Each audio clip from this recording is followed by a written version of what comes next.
नमस्कार दोस्तों, आपका स्वागत है मेरे इलेक्ट्रिकल ट्यूटोरियल चैनल पे। यहाँ पर हम लोगों ने इलेक्ट्रिकल इंजीनियरिंग के नेटवर्क एनालिसिस से नेटवर्क फंक्शन या सिंथेसिस ऑफ पैसिव नेटवर्क से एक न्यूमेरिकल प्रॉब्लम को लिए हुए हैं, जो कि इस प्रकार से है। Realise the first form of the Foster network for the impedance function z of s is equal to numerator पे देख पाएंगे 2s² + 1 इंटू s² + 9 और डिनोमिनेटर पर देखेंगे s इंटू s² + 4।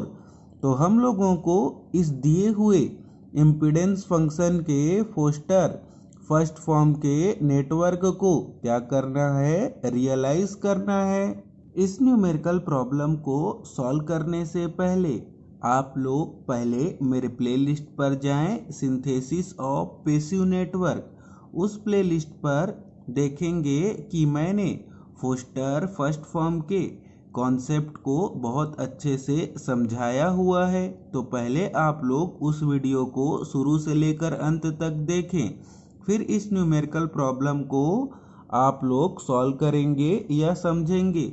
तो यह न्यूमेरिकल प्रॉब्लम आप लोगों को बहुत ही आसानी से सॉल्व हो जाएगा। तो अब हम लोग यहाँ पर देखेंगे एलसी नेटवर्क सिंथेसिस के फोस्टर फर्स्ट फॉर्म पर अगर कोई हम लोगों को पॉजिटिव रियल इम्पीडेंस या इम्पीडेंस फंक्शन दिया हो, तो फोस्टर फर्स्ट फॉर्म के स्टैंडर्ड पार्शियल फ्रैक्शन एक्सप्रेशन को देखेंगे, जिसके अकॉर्डिंग इस दिए हुए इम्पीडेंस फंक्शन या पॉजिटिव रियल इम्पीडेंस को सॉल्व किया जाता है, जो कि इस प्रकार से है। तो यहाँ पर हम लोग लिखेंगे z of s is equal to a0/s plus summation of i is equal to 1 से लेकर n तक 2AIS upon s² plus omega i² plus h into s। अब हम लोग यहाँ पर आगे देखेंगे कि इस स्टैंडर्ड पार्शियल फ्रैक्शन एक्सप्रेशन के ऐसे कौन कौन से टर्म हैं जिनको इस दिए हुए impedance function z of s के अकॉर्डिंग लेना होगा। तो इसके लिए हम लोगों को यहाँ पर इस दिए हुए impedance function z of s को एनालाइज करके डिसाइड करना होगा कि इस दिए हुए स्टैंडर्ड पार्शियल फ्रैक्शन एक्सप्रेशन के कौन कौन से टर्म को किस प्रकार से लेना होगा। तो अब हम लोग यहाँ पर देखेंगे कि इस इम्पीडेंस फंक्शन या किसी positive real impedance z of s के लिए जो हम लोगों ने फोस्टर फर्स्ट फॉर्म के पार्शियल फ्रैक्शन के स्टैंडर्ड फॉर्म को लिखा हुआ है, उस पर पहले टर्म a0/s को किस प्रकार से लेना होगा। तो उसके लिए अब हम लोगों को आगे इस दिए हुए impedance function z of s को केयरफुली वॉच करना होगा और देखना होगा कि इस दिए हुए इम्पीडेंस फंक्शन के डिनोमिनेटर पर कोई सिंगल s टर्म दिए हैं कि नहीं। तो यहाँ पर हम लोगों को इस दिए हुए इम्पीडेंस फंक्शन के डिनोमिनेटर पर सिंगल s दिया हुआ है, जिसको अब हम लोग टेक्निकल शब्दों में क्या कह सकते हैं कि अगर कोई इम्पीडेंस फंक्शन पर पोल एट ओरिजिन दिया हो, तो हम लोगों को फोस्टर फर्स्ट फॉर्म के स्टैंडर्ड पार्शियल फ्रैक्शन पर पहले टर्म a0/s को लेना होगा। और हम लोग यहाँ पर ध्यान रखेंगे कि अगर किसी पॉजिटिव रियल इम्पीडेंस या इम्पीडेंस फंक्शन के डिनोमिनेटर पर सिंगल s या पोल एट ओरिजिन ना दिया हो, तो हम लोगों को फोस्टर फर्स्ट फॉर्म के स्टैंडर्ड पार्शियल फ्रैक्शन के फर्स्ट टर्म a0/s को नहीं लेना होगा। अब हम लोग यहाँ पर देखेंगे कि इस पॉजिटिव रियल इम्पीडेंस फंक्शन या impedance function z of s के लिए जो हम लोगों ने फोस्टर फर्स्ट फॉर्म के स्टैंडर्ड पार्शियल फ्रैक्शन लिखा हुआ है उस पर लास्ट टर्म एच एस को लेना होगा कि नहीं। तो इसके लिए अब हम लोगों को इस दिए हुए impedance function Z of S के न्यूमरेटर के डिग्री को और डिनोमिनेटर के डिग्री को कैलकुलेट करना होगा। तो यहाँ पर हम लोग देख पाएंगे कि इस इम्पीडेंस फंक्शन के न्यूमरेटर के डिग्री कितने हैं, 4 हैं, और डिनोमिनेटर के डिग्री कितने हैं, 3। तो जब कभी भी किसी पॉजिटिव रियल इम्पीडेंस या इम्पीडेंस फंक्शन पर न्यूमरेटर का डिग्री ग्रेटर देन हो डिनोमिनेटर के डिग्री से, तो हम लोगों को फोस्टर फर्स्ट फॉर्म के स्टैंडर्ड पार्शियल फ्रैक्शन एक्सप्रेशन पर जो हम लोगों ने लास्ट टर्म लिखा हुआ है h इंटू एस को, उसको दिए हुए इम्पीडेंस फंक्शन के पार्शियल एक्सप्रेशन पर लेना होगा। और यहाँ पर हम लोग ध्यान रखेंगे कि अगर किसी इम्पीडेंस फंक्शन के न्यूमरेटर का डिग्री डिनोमिनेटर के डिग्री से कम हो तो हम लोगों को उस इम्पीडेंस फंक्शन या पॉजिटिव रियल इम्पीडेंस के लिए फोस्टर फर्स्ट फॉर्म के पार्शियल फ्रैक्शन के स्टैंडर्ड एक्सप्रेशन से जो लास्ट टर्म एच एस लिखा हुआ है उसको नहीं लेना होगा। अब हम लोग यहाँ पर आगे देखेंगे एलसी नेटवर्क सिंथेसिस के फोस्टर फर्स्ट फॉर्म के स्टैंडर्ड पार्शियल फ्रैक्शन के इंटरमीडिएट टर्म, जो कि कितना है, summation i is equal to 1 to n 2is upon S square plus omega I square. इस टर्म को इस दिए हुए इम्पीडेंस फंक्शन के पार्शियल फ्रैक्शन एक्सप्रेशन पर किस प्रकार से लेना होगा। यहाँ पर हम लोग साथ ही साथ देखेंगे कि जो हम लोगों ने summation i is equal to 1 to n लिखा हुआ है उस पर i के वैल्यू को और ओमेगा आई स्क्वायर के वैल्यू को इस दिए हुए impedance function z of s से किस प्रकार से डिसाइड किया जाता है।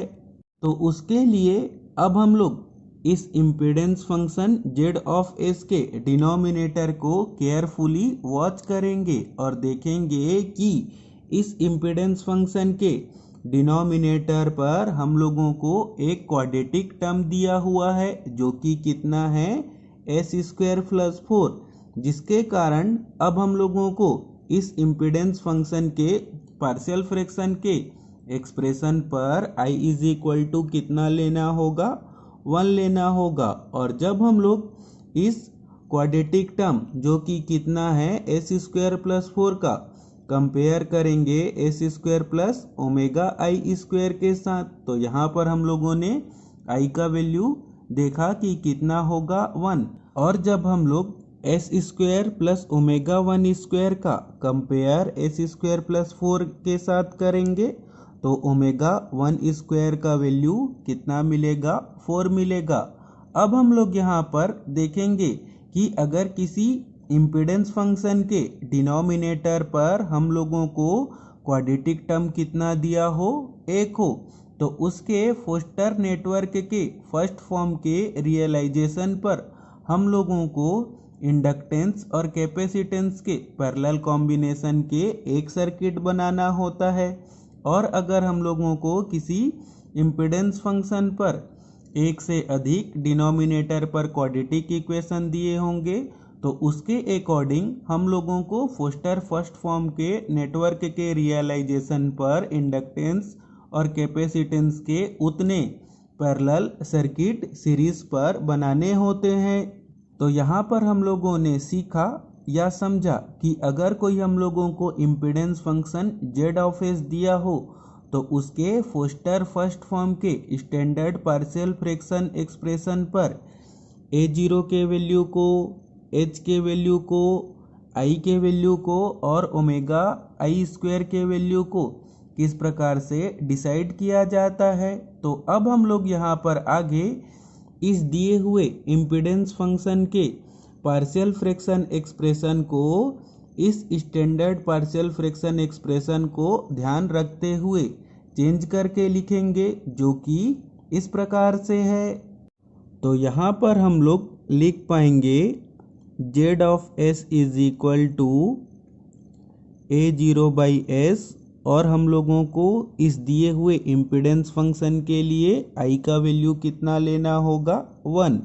तो लिख पाएंगे 2A1S divided by S square plus omega 1 square का वैल्यू कितना मिलेगा 4, और लिखेंगे प्लस H इंटू एस। अब हम लोग इस पार्शियल फ्रैक्शन एक्सप्रेशन को सिंप्लीफाई करके लिखेंगे, तो लिख पाएंगे A0 by S plus A1 upon S plus 2J plus A1 upon S minus 2J plus H into S. तो अब हम लोग यहाँ पर देखेंगे कि इस impedance function Z of S के लिए हम लोगों को A0 का वैल्यू, H का वैल्यू और A1 के वैल्यू को किस प्रकार से कैलकुलेट किया जाता है। तो यहाँ पर हम लोग सबसे पहले A0 के वैल्यू को कैलकुलेट करेंगे, तो लिखेंगे A0 by S is equal to 2 into S square plus 1 into S square plus 9 divided by S into S square plus 4, और सभी एस के जगह यहाँ पर हम लोगों को कितना पुट करना होगा 0 पुट करना होगा।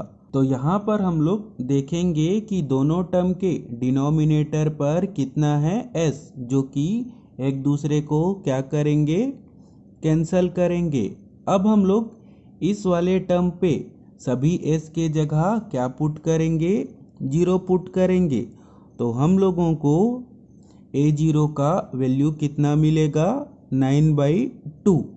अब हम लोग आगे देखेंगे कि स्टैंडर्ड पार्शियल फ्रैक्शन के एक्सप्रेशन लास्ट टर्म h के वैल्यू को किस प्रकार से कैलकुलेट किया जाता है। तो यहाँ पर हम लोग लिखेंगे h into S is equal to 2 into S square plus 1 into S square plus 9 divide पर लिखेंगे s into S square plus 4, और सभी s के जगह हम लोगों को यहाँ पर कितना पुट करना होता है इन्फिनिटी पुट करना होता है। अब हम लोग यहाँ पर s is equal to infinite put करने के लिए न्यूमरेटर से s को और डिनोमिनेटर से s को कॉमन ले लेंगे। तो जब हम लोग न्यूमरेटर से s को कॉमन लेंगे तो कितना हो जाएगा s टू दी पावर 4, और एक्सप्रेशन आगे लिखेंगे 2 into 1 plus 1 by S square into 1 plus 9 by S square, और उसी प्रकार से डिनोमिनेटर पर जब हम लोग s को कॉमन लेके लिखेंगे तो कितना हो जाएगा s क्यूब, और एक्सप्रेशन मिलेगा 1 प्लस 4 बाई एस स्क्वायर, और सभी s के जगह हम लोगों को यहाँ पर क्या पुट करना होगा इन्फिनाइट। और जब हम लोग s वाले टर्म को आगे सॉल्व करेंगे तो s टू दी पावर 4 और s to the power 3 solve होके यहाँ पर क्या बचेगा s, और h इंटू एस का s, और यहाँ पर से जो s बचा हुआ है दोनों एक दूसरे को क्या करेंगे कैंसल। और जब हम लोग आगे सभी s के जगह इन्फिनाइट पुट करेंगे तो 1 अपॉन इन्फिनाइट क्या हो जाएगा 0, तो उसके अकॉर्डिंग हम लोगों को यहाँ पर h का वैल्यू कितना मिलेगा 2 मिलेगा। तो अब हम लोग यहाँ पर आगे देखेंगे कि A1 के वैल्यू को किस प्रकार से कैलकुलेट किया जाता है। तो उसके लिए अब हम लोग चाहें तो इस वाले टर्म को भी ले सकते हैं या इस वाले टर्म को भी ले सकते हैं। तो यहाँ पर हम लोग इस वाले टर्म को लेंगे, तो लिखेंगे A1 upon S plus 2J is equal to 2 into S square plus 1 S square plus 9 और डिनोमिनेटर पर लिखेंगे s, और जो हम लोगों को डिनोमिनेटर पर एस स्क्वायर प्लस 4 वाला टर्म दिया हुआ है उसको सिंप्लीफाई करके लिखेंगे। तो लिखेंगे s plus 2j s minus 2j, और सभी s के जगह हम लोग यहाँ पर कितना पुट करेंगे, -2j, जिसको कैसे कैलकुलेट कर पाएंगे, s plus 2j is equal to 0 put करेंगे तो s का वैल्यू हम लोगों को कितना मिलेगा, -2j। और जब हम लोग s का स्क्वायर करेंगे तो यहाँ पर हम लोगों को कितना मिलेगा, -4 मिलेगा। तो यहाँ पर हम लोग देख पाएंगे कि दोनों टर्म के डिनोमिनेटर पर कितना है, s प्लस 2j, जो कि एक दूसरे को क्या करेंगे, कैंसल। अब हम लोग आगे a1 के वैल्यू को कैलकुलेट करने के लिए सभी s स्क्वायर के जगह क्या पुट करेंगे, -4, और s के जगह कितना पुट करेंगे, -2j। तो लिख पाएंगे 2 इंटू -4 प्लस 1 -4 प्लस 9, और डिनोमिनेटर पर लिखेंगे -2j, और यहाँ पर -2j पुट करेंगे तो -2j ऐड होकर हम लोगों को कितना मिलेगा, -4j।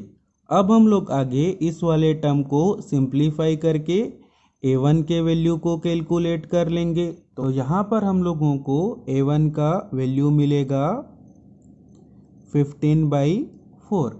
अब हम लोग आगे जो हम लोगों ने वैल्यू कैलकुलेट किया है a0, h और a1, उनके अकॉर्डिंग फोस्टर फर्स्ट फॉर्म के नेटवर्क के रियलाइजेशन पर यूज होने वाले सर्किट एलिमेंट के वैल्यू को कैलकुलेट करेंगे। तो अब हम लोग यहाँ पर देखेंगे फोस्टर फर्स्ट फॉर्म के एलसी नेटवर्क सिंथेसिस के पहले टर्म कैपेसिटेंस C0 के वैल्यू को किस प्रकार से कैलकुलेट किया जाता है। तो लिखेंगे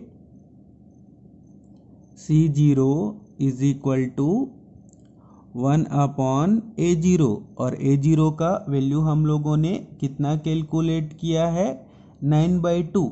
तो उसके अकॉर्डिंग C0 का वैल्यू कितना हो जाएगा, 2/9 फैराड। अब हम लोग आगे देखेंगे कि फोस्टर फर्स्ट फॉर्म के सिंथेसिस के लास्ट टर्म L इन्फिनिटी को किस प्रकार से कैलकुलेट किया जाता है। तो लिखेंगे L infinity is equal to कितना होता है, h, और h का वैल्यू हम लोगों ने यहाँ पर कितना कैलकुलेट किया है, 2। तो L इन्फिनिटी का वैल्यू कितना हो जाएगा, 2 हेनरी। अब हम लोग यहाँ पर देखेंगे फोस्टर फर्स्ट फॉर्म के सिंथेसिस के इंटरमीडिएट टर्म, जो कि कितना है, L1C1, जिसको कि वैल्यू A1 के अकॉर्डिंग कैलकुलेट किया जाता है। उसका वैल्यू क्या होगा, तो लिखेंगे थर्ड पर C1 is equal to 1/2A1, और हम लोगों ने A1 का वैल्यू यहाँ पर कितना कैलकुलेट किया है। तो लिखेंगे 1/2 इंटू 15/4, और जब हम लोग इसको सॉल्व करेंगे तो कैपेसिटेंस C1 का वैल्यू कितना मिलेगा, 2/15 फैराड। अब हम लोग आगे पैरेलल कॉम्बिनेशन के इंडक्टेंस L1 के वैल्यू को कैलकुलेट करेंगे, और L1 के वैल्यू को किस प्रकार से कैलकुलेट किया जाता है। तो लिखेंगे 2A1/ω1 का स्क्वायर। अब हम लोग इस एक्सप्रेशन पर A1 के वैल्यू को और ω1 स्क्वायर के वैल्यू को पुट करेंगे। तो लिखेंगे 2 इंटू 15/4, और डिवाइड पर लिखेंगे ω1 स्क्वायर के वैल्यू को, जो कि कितना है, 4। अब हम लोग इस वाले टर्म को सिंप्लीफाई करेंगे तो हम लोगों को L1 का वैल्यू कितना मिलेगा। तो लिखेंगे 15/8, और यूनिट क्या हो जाएगा, हेनरी। अब हम लोग यहाँ पर जो हम लोगों ने वैल्यू कैलकुलेट किया है C0, L इन्फिनिटी, C1 और L1, उनके वैल्यू का यूज़ करके फोस्टर फर्स्ट फॉर्म के LC नेटवर्क के सिंथेसिस के सर्किट को ड्रॉ करेंगे, जो कि इस प्रकार से है। तो अब हम लोग यहाँ पर देख पाएंगे कि कैलकुलेट वैल्यू के अकॉर्डिंग फोस्टर फर्स्ट फॉर्म के LC नेटवर्क के सिंथेसिस में सर्किट को किस प्रकार से ड्रॉ करना होगा, जिस पर यहाँ पर हम लोगों को C0 के वैल्यू को पुट करना होगा, यहाँ पर L1 के वैल्यू को पुट करना होगा और यहाँ पर C1 के वैल्यू को और यहाँ पर L इन्फिनिटी के वैल्यू को पुट करना होगा। तो इसी के साथ ही हम लोगों का यह न्यूमेरिकल प्रॉब्लम कंप्लीट हुआ। तो अगर आपको यह सब बताने का मेथड, समझाने का मेथड अच्छा लगा हो तो इस वीडियो को लाइक एंड शेयर करें और मेरे चैनल को सब्सक्राइब करें। Thank you, all the best.